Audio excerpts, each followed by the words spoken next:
Ladies and gentlemen, Arknights' new standard banner is here. After Circa and Zura, we will have Mountain and Mudrock as the next straight up 6-star. 2 top lane holder to ever grace this realm now grace this new standard banner. So, should you pull this banner? Well, first, let's see what these operators can do. Starting with Mountain. Mountain prided himself as being one of the most dependable lane holder. Mainly with the help of his best skill, which is his skill 2. That increases his block count to 2, increases attack, and attack all blocked enemies. But at the cost of his already small defense to be reduced. And now he only attacks the enemy inside his tile or the one he blocked. However, he got an astonishing HP regeneration, helping to make him very self-sustain. Or if you need a burst skill with little shifting, you can use his skill 3. He also got the first talent that makes him multiply his damage and makes enemies attack weaker. The chance is small, but his fast attack should make it active quite often. Talent 2 might seem not much, but it does help mitigate his subclass weakness. Cheap to deploy, simple to use, and best skill at skill 2.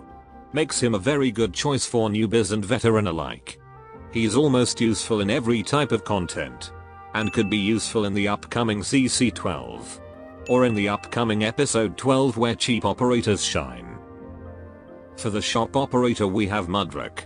Her Juggernaut subclass makes her unable to be normally healed. But you can still use regeneration healing. Although she's still screwed when facing elemental damage, for now.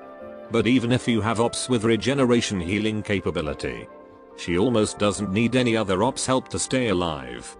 Thanks to her talent that grants her up to 3 shields. That nullified all kinds of damage, no matter how strong it is. And when it breaks, she will receive some healing to keep her going. And it has a pretty short cooldown. As for talent 2, it makes her take less damage from her Sarkaz bros. Mostly useful for episode 10 and above since the number of Sarkaz enemies there is high. But it does become useless without any Sarkaz. For skills, you either go for 2 or 3. Skill 2 is mostly her main skill. It gives good damage to all enemies in range with a chance to stun. She recovers some HP whenever this active. And it is active quite often with how cheap the skill cost is. Meanwhile, skill 3 is mostly reserved for a specific time. It can reduce enemies' movement, inflict stun, and then bonk the hell out of them. Much like Mountain, she's a great lane holder for newbie and veteran alike. Her drawback is mostly from her DP cost. Can be troublesome in some situations or stages mechanics. Alright, we're moving to the 5 stars. Not a very enticing choice if I may say. The shop operator should be Tsukinergy. She can apply shelter effects to operators which reduces the damage they take. But the requirements at 40% HP is quite ridiculous. Skill 1 gives allies a dodge chance and reveals invisible enemies. The dodge isn't all dependable, but the enemy reveal is good to have. And skill 2 gives regeneration healing and makes her talent effects stronger. Hardly a strong healing and protection, sadly. Generally, I don't recommend you focus investing on her. The support type she offers isn't the strongest and hardly comes in handy. Not to mention her skills got a big cost. Now let's see Beeswax. With her subclass, Beeswax is a good choice if you need a tanky ranged unit. But she only attacks when her skill is active.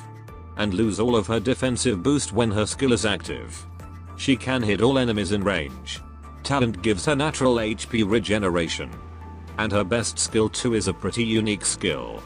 That allows her to summon an obelisk to damage, temporarily stun, block and bait enemy attack. Additionally, with the obelisk she now should be safe without defensive boost. This skill also has a pretty quick cycle. However, she doesn't get any attack boost from this. Next up we have Aosta. With his spread shooter archetype, Aosta can attack all enemies in his range. And deal critical damage if the enemies are directly in front of his tile. With his talent he can inflict arts damage, but only to the unblocked enemy. For skills, skill 1 might sound boring as it only increases attack and attack speed. but generally it's a better DPS skill unless you go for skill 2 binding. But the skill 2 attack interval to an already slow interval is painful. Not to mention the skill high cost. If you need AoE unit like his archetype, might want to try Pinecone instead. So should you pull this banner? While I don't generally suggest the 5 stars, but the 6 stars are damn good. If you don't have 2 of them, might want to try to get them. If only 1, you might want to skip it if you have limited resources. And I'd say Mudrock is worth purchasing from the shop. But do notice the upcoming banner. Especially the newest joint operation. It's a gold mine if you at least don't have 3 of the featured operators. Most of the 5 stars are also a good addition to the team. And check out all the upcoming 6 star. I haven't updated it. But we will get some interesting 6 star options in the future. That should be all. Adios.